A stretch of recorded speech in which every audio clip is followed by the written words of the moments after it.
Olá a todos, espero que estejam bem. Gostaria de, primeiramente, agradecer a oportunidade de estar aqui palestrando neste evento. Eu sou Amanda Nogueira e o título da minha palestra hoje é Da Graduação ao Mestrado. Então, hoje nós vamos escolher ali, vou demonstrar para vocês como que é esse caminho, como que vocês podem traçar esse caminho da graduação até o mestrado.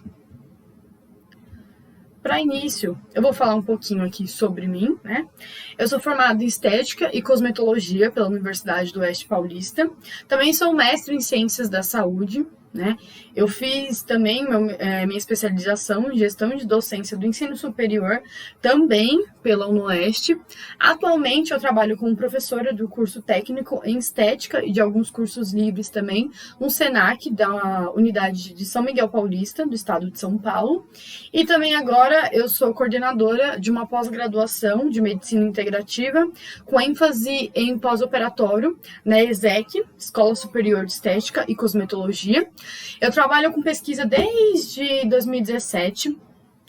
Eu iniciei nessa área de pesquisas científicas durante a minha graduação em estética lá na UniOeste. Então, comecei fazendo iniciações científicas até chegar ao mestrado e até os dias de hoje. Também atuo como divulgadora científica no meu Instagram, estética.amandanogueira. No Instagram eu trago bastante dicas de processo seletivo de mestrado, metodologias também científicas. Então, para quem tem interesse em toda essa área científica e nessa área também de processo seletivo para mestrado, lá é o local certo. Então, para começar, o que é o mestrado, né? O mestrado, nós temos, no Brasil, dois tipos de pós-graduações. As stricto sensus e as lato sensus. Geralmente, quando as pessoas elas comentam assim, eu vou fazer uma pós-graduação, estou fazendo uma pós. Todo mundo inicialmente imagina que é uma especialização, né? Que você leva o título de especialista. E o título de especialista, ele é descrito também como um tipo de pós-graduação lato sensu. E nós temos também a pós-graduação, que o mestrado e o doutorado, ele é uma pós-graduação também, que nós chamamos de stricto sensu. Então, quando eu tiver o interesse de fazer uma pós-graduação, primeiro eu tenho que definir qual tipo de pós-graduação eu quero fazer. Uma lato sensu, uma stricto sensu. E qual que seria a diferença dessas duas? Então, aí, por exemplo, uma lato sensu, que é o título de especialista, né? Então, o aluno ele vai ser especialista em algo. Vou dar um exemplo da minha área. Eu sou formada em estética e cosmetologia. Provavelmente as pessoas que estejam assistindo essa palestra sejam de diversas áreas da saúde. Então, vou trazer alguns outros exemplos também, além da estética. Mas na minha área, na estética, eu tive disciplinas de cosmetologia, disciplina de pós-operatório, disciplinas de estética paliativa. Então, ao final da minha graduação, eu termino a minha graduação, não pode se iniciar aí uma especialização se você não tenha finalizado a sua graduação, isso serve para qualquer área. Posteriormente, eu me inscrevo para fazer uma especialização, uma lato sensu, eu somente faço a minha matrícula, eu não preciso fazer um processo seletivo. A não ser quando nós estamos falando de uma residência médica, para os médicos. Há uma prova de residência, que a residência lá também entra com uma especialização, então ela também seria uma lato sensu, que aí o exemplo seria o quê? Eu sou um médico, eu tive disciplinas de cardiologia, dermatologia, endocrinologia, e eu vou fazer uma especialização, uma residência médica em cardiologia, em dermatologia, e assim eu trago o meu título, médico cardiologista, médico pediatra. No caso da estética, esteticista, especialista em pós-operatório, esteticista, especialista em estética paliativa. Então, essa seria uma primeira construção ali do que é uma lato sensu. Agora, o que é o stricto sensu, né? O mestrado. O mestrado ele tem um enfoque maior na área da pesquisa. Durante a nossa graduação, nós temos um pequeno contato com o TCC, que o TCC é trabalho de conclusão de curso. E o TCC você tem que trazer ali uma metodologia, fazer uma pesquisa, apresentar o final do curso, e assim você recebe ali seu título de bacharel, de tecnólogo, de licenciatura. No caso da lato sensu, na pós-graduação lato sensu, você faz uma monografia e você apresenta também essa monografia e ao final você tem o seu título de especialista. No Brasil, a partir, se eu não me engano, a partir do ano 2018, não é mais necessário fazer a monografia na especialização. Isso fica a critério do aluno. Então, você escolhe se você quer fazer seu TCC, sua monografia na especialização. E aí você paga a parte e faz. Para quem tem interesse na área da pesquisa, é muito importante. Agora, se você não tem esse interesse, acha que não é interessante ter essa vivência, tudo bem. Então, vamos lá, o mestrado, stricto sensu. Agora, o mestrado tem um enfoque maior. Stricto sensu entra mestrados e doutorados. Então, eu quero ser mestre em alguma coisa. Só que o mestrado, ele tem uma área muito maior do que a especialização. Alguns mestrados nós até temos, por exemplo, mestrado em dermatologia, mas na maioria das vezes esses mestrados eles pegam áreas maiores, por exemplo, mestrado em ciências da saúde, mestrado em educação, em ciências farmacêuticas, que são mestrados que eu consigo trabalhar com diversos profissionais. Por exemplo, eu sou mestre em ciências da saúde, sou esteticista. Na minha turma nós tínhamos médicos, fisioterapeutas, enfermeiros, outros esteticistas também. Então, uma grande área que eu consigo abranger várias outras, né? E o meu mestrado eu também vou ter ali um fruto, um TCC, só que um pouco maior, um pouco mais robusto, que é a chamada dissertação. E essa dissertação eu tenho que fazer ao longo dos meus 2 anos de mestrado. Eu coloquei aqui, ó, duração do mestrado de 18 meses, o mínimo, a 24 meses, no máximo 2 anos. A maioria das pessoas fazem em 2 anos, bem difícil alguém fazer em 1 ano e meio, porque é muita coisa para pouco tempo. Porque a gente pensa, vou ter 2 anos para fazer a minha dissertação. Na graduação eu tive 4, 5 anos para fazer ali o meu TCC. Só que aqui o foco é esse, é você produzir algo científico ao final do meu mestrado. E ao longo dele também. Não só pensar na dissertação, né? É interessante a gente conseguir, para quem quer trabalhar na área da pesquisa científica, conseguir fazer outras pesquisas aí juntamente com o mestrado. Mas isso eu vou falar mais para frente. Então, pré-requisito para o mestrado, graduação concluída e você ter, e que esse mestrado ele esteja na sua área. Tem áreas que você precisa ter uma graduação. Por exemplo, eu fiz mestrado em ciências farmacêuticas e eu fiz engenharia. Tá, o que a engenharia, o que as ciências farmacêuticas vai agregar dentro da engenharia? Então, tem que ser alguma coisa que case, que você consiga desenvolver ali dentro. Se vê que dentro da engenharia eu consigo desenvolver algo dentro das ciências farmacêuticas, ok. Mas se não, não é esse o mestrado para você. Diferenças de mestrado, nós temos a nível acadêmico e a nível profissional. Então, o mestrado acadêmico ele tem um enfoque na pesquisa científica mesmo. Agora, o mestrado profissional ele está focado mais na qualificação do profissional para ir para o mercado de trabalho, para uma indústria, para uma empresa. O acadêmico é para academia mesmo, para dar aulas em universidades, trabalhar com pesquisa. Agora, o mestrado profissional é interessante para aquelas pessoas que elas não querem dar aula, não querem ser professor, mas eu quero me aprofundar mais do que numa especialização. Quero desenvolver ali um produto, por exemplo, um farmacêutico, ele quer desenvolver uma linha de medicamentos, né? Quer desenvolver um medicamento, então ele quer fazer ali um mestrado, que ele vai fazer uma determinada medicamento, e esse medicamento, quer focar só naquela linha de medicamentos, né? Aquela determinada linha, e ele pode entrar em indústrias farmacêuticas que trabalhem nesse mesmo segmento. Então, esse mestrado profissional vai ajudar esse profissional nisso. Né? Então, o mestrado nós temos aí, podemos trabalhar na docência, na pesquisa, além de trabalhar em indústrias e também tem como fazer empreender, né? E aí vai depender da criatividade, porque empreendedorismo é muito da criatividade de cada um.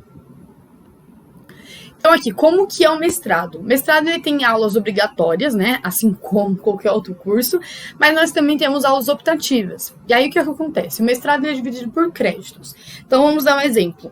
Para concluir o mestrado, vai estar lá escrito no site da universidade. Para concluir o mestrado, você precisa credibilitar 40 créditos. Então, eu tenho que desenvolver 40 créditos ao longo desses meus 2 anos. O que seriam esses créditos? A pontuação. Então, por exemplo, uma aula obrigatória de bioestatística, ela vale 5 pontos. Uma aula obrigatória de biologia celular vale 8. Então, eu vou acreditando isso até o final do meu curso. Só que eu tenho as matérias optativas também, porque durante o meu mestrado eu tenho várias linhas de pesquisa. E aí eu pego essas aulas optativas e eu vou escolher quais matérias eu me identifico e vou fazer para atingir também aquela quantidade de créditos. Uma coisa interessante do mestrado é que eu não preciso fazer atividades optativas somente do meu mestrado. Então, se eu faço Ciências da Saúde, eu posso fazer uma matéria optativa de outro mestrado. No meu caso, eu fiz Ciências da Saúde e fiz uma optativa do mestrado em Educação, da mesma universidade. Eu fiz uma matéria de metodologias ativas, porque para mim era interessante, como docente, futura docente, ter essa disciplina. E eu consegui fazer assim. Também desenvolvimento de uma dissertação. O desenvolvimento da sua dissertação também vale créditos. E o desenvolvimento você vai fazer ali do longo os 2 anos, você pode fazer no primeiro ano, você pode fazer no segundo. Eu fiz as minhas aulas todas em um ano e no outro ano eu fiz a dissertação. Ou você pode fazer ao contrário, você pode fazer tudo junto ao mesmo tempo, fazer as aulas, fazer a dissertação e ficar o outro ano também só continuando a dissertação, que já vai ter terminado as aulas. Temos atividades complementares, assim como na graduação, só que as atividades complementares do mestrado são participação em eventos científicos, principalmente quando eu apresento um trabalho, palestras, igual essa daqui. Eu também, quando entro numa comissão científica, então as pessoas que entraram na comissão científica para fazer esse evento também vão receber um certificado, que é importante. Participação como ouvinte. Então, você que está ouvindo, que vai receber o certificado, você pode colocar esse seu certificado no seu currículo Lattes, que isso já vai valer uma pontuação aí, tanto por um processo seletivo, quanto para quem for até um estudante aqui de um mestrado. E o estado docente também. Nós temos o estágio docente, que é um dos pilares lá que nós falamos para o mestrado, é a docência. Então, o aluno ele vai ter que ter um estágio docente junto com o seu professor orientador. Então, ali no caso, você vai dar aulas ali. Eu lembro que eu dei algumas disciplinas na estética, né? Eu dei de anatomia humana, porque a minha orientadora, ela era professora de anatomia. Então, eu dei ali eu entrei em 2 turmas diferentes, mas eu participei de várias aulas. Eu acompanhava algumas aulas com ela e algumas eu dava ali a aula, ou dava só metade da aula, dependendo ali como que era o dia, ou qual que era a temática da aula. Processo seletivo do mestrado. Então, como que eu faço para entrar no mestrado? Diferente da especialização, que você só faz ali a matrícula, você não precisa fazer prova, não precisa fazer nada. Só você se inscrever, ter ali como pagar e você está fazendo. Beleza? Agora, no processo seletivo, eu vou ter uma prova. Tem prova de inglês, algumas vezes uma prova de conhecimentos gerais, uma prova em português e conhecimentos gerais em inglês. Geralmente eles mistam essas perguntas, ou somente pode ser uma prova só de inglês, mas geralmente é bem difícil que tenha só a prova em português. Geralmente vai ter nos 2 idiomas, ou se tiver um em inglês. Mas a maioria das universidades são assim. O pré-projeto, então você vai ter que apresentar o projeto. O que você vai fazer durante esses 2 anos de mestrado? Qual que é a sua linha de pesquisa?